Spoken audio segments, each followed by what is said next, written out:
Let me show you how to create plain weaving, also known as tabby weaving. We start with our loom already warped. These vertical threads are called the warp threads. Starting from the left-hand side of the warp, insert a flat stick, known as a shed stick or weaving sword, between each warp thread. Alternate so that one warp sits on top of the shed stick and the next one sits behind the shed stick. Twisting the shed stick will push every alternate warp thread either to the back or the front, creating what is known as an open shed. For our first row of plain weaving, we are going to open the shed with a shed stick as shown here. I have pre-wound some weft yarn onto this small stick shuttle. The weft is the yarn that travels horizontally over and under the warp thread. Starting from the right edge, pass the shuttle through the shed opening and pull it straight through to the left edge. Leave about 2 inches of the end of the weft yarn at the right edge. Lay the weft loosely and bubble it as shown here.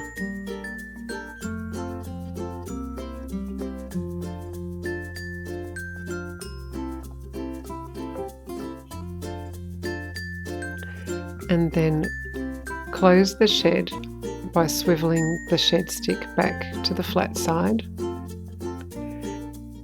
Then pack the weft with the end of a tapestry bobbin or a fork as shown here. Making sure that you always pack in the direction the weft is travelling.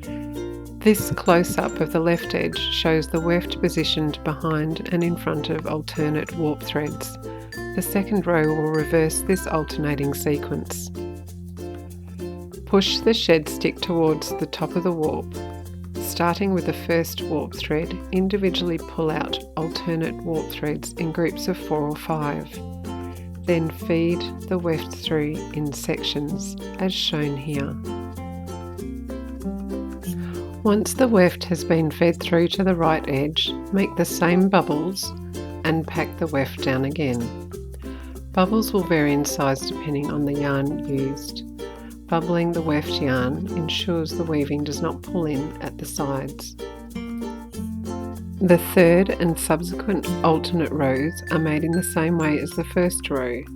Twist the shed stick to open the shed and feed the shuttle through. Bubble and pack the weft. Here I have left a bit too much yarn at the right edge. Packing in the direction of the weft allows me to fix this as I go. Your next row, row 4, will be the same as the second row. I hope you've learned something new with this video. Have fun weaving and subscribe to Weave with Pat to get all the latest weaving tips and design ideas.